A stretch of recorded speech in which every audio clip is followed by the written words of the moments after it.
I'm going to talk about four things that I hear the opposition always saying about the Thai monarchy, and I'm going to explain why it's absolutely wrong.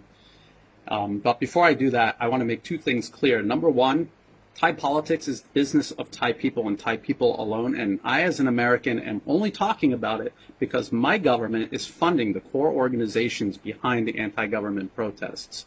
And if you don't believe me, just go to the U.S. government website, National Endowment for Democracy, NED.org, go to regions, go to Asia, scroll down to Thailand, and you will see a full list of all the core organizations involved in driving these protests, the dollar amounts of U.S. government money they're all receiving to carry out sedition inside Thailand. So if you don't want an American talking about Thai politics, the opposition needs to stop taking money from my government, and I will stop talking about it.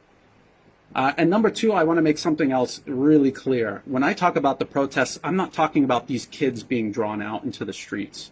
Okay? I'm talking about the protest leaders and the organizations, the core organizations behind the protests. We were all young. We all remember what it was like to be rebellious, to question things, to challenge things. This is a natural part of being a human being, of growing up. We all went through it. So we should try to be patient with these kids, and we should try to focus on the people who are exploiting them and taking that phase that we always go through and grow up out of, and they're exploiting it and they're weaponizing it to destroy the country. Okay, so I want to make those two things real clear. Now, I got the list here, and I'm going to talk about each one. I'm going to try to do it as quickly as possible to keep this short. Number one is the taxes going to the royal household. The Thai king is the head of state. Every country, without exception, around the globe allocates, money from the national budget to the head of state so that they can carry out their official duties, and Thailand is no exception.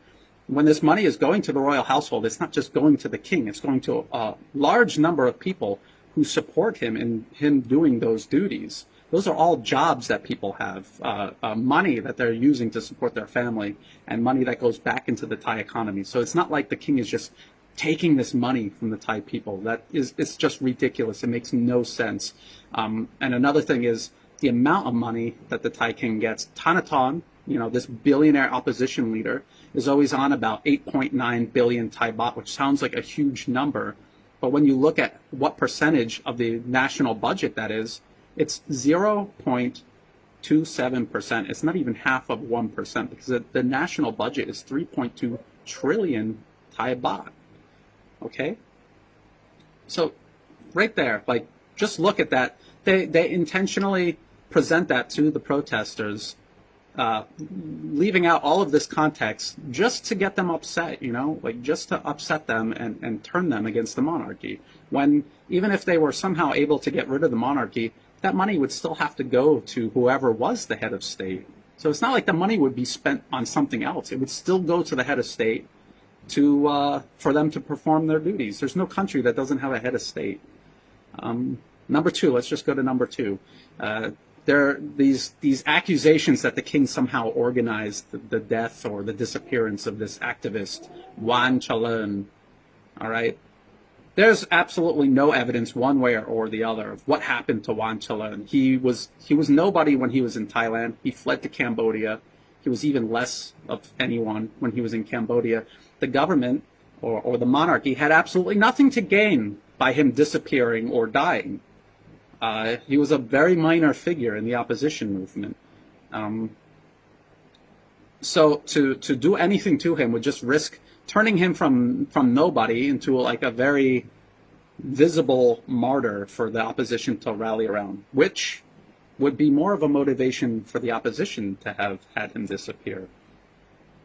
So, look, if you don't trust your government and you don't trust the Thai monarchy, okay, that's fine. But if people make accusations, demand evidence. And if they don't have evidence, start to ask yourself why that might be, why they might be making accusations without any sort of evidence.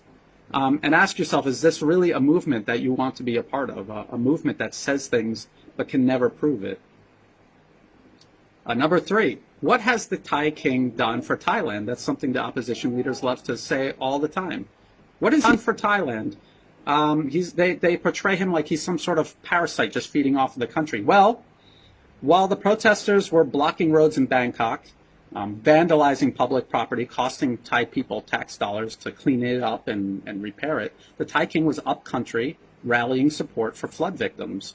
And the Royal Thai Army was out there with all their resources, their vehicles, all of their infrastructure, their manpower, helping people evacuate from their homes, helping evacuate livestock, helping move valuables up to high ground. And they were doing all of this while the protesters were blocking roads in Bangkok, costing people, money and time and patience, mocking the king and the military. Okay, so what has the king done for Thailand? Well, he was just helping flood victims. What were the protest leaders doing? And in a very general sense, what has the monarchy ever done for Thailand? It has protected the country for 700 years. It's the only country in Southeast Asia never colonized by the West. Colonization works by entering a country, dividing the people, and then conquering the divided country. It's a very basic strategy. And because Thailand's king has always been a unifying force among Thai people, the West was never able to accomplish this. So that's why Thailand was the only country in the region not to be colonized. So past and present, the king has done quite a bit for Thailand. And again, just ask the protest leaders, what are you doing for Thailand? Number 4, the king has too much power and he must be reined in under the constitution. Well, the Thai king is already part of a constitutional monarchy. And this complaint comes from the billionaire-led opposition behind these protests, Thaksin Shinawatra and Thanathorn Juangruangkit. The Thai military and its ability to orchestrate a coup to remove a government that is out of control, killing people, trampling the law, and openly ignoring court decisions. This is like, when the police and the courts cannot remove a government that has committed crimes, the military is the last resort. And this is a check and balance in Thai society that has probably saved the country at least twice. The last 2 coups were absolutely necessary. People like to complain about the 2014 coup, but they don't like to talk about how Yingluck Shinawatra was literally just holding the seat of prime minister for her brother, who was remotely running the country from his hotel room in Dubai. It was ridiculous. No other country would accept that. And in addition to that, she ran the country into the ground with her rice scheme. They took rice from 1 million farmers, put it in government warehouses to rot, and they never paid them. It was like 6 months. Who can afford to not get paid for their work for 6 months? Nobody. And then when protesters were out in the streets, Yingluck Shinawatra's government was murdering them. Up to 20 people died. So it's funny how you have all these human rights groups now among the opposition talking about violence against the protesters, the police spraying them with water and pushing them with plastic shields. Where were they in 2014 when Yingluck Shinawatra's government was actually murdering people in the streets? So it's hypocrisy.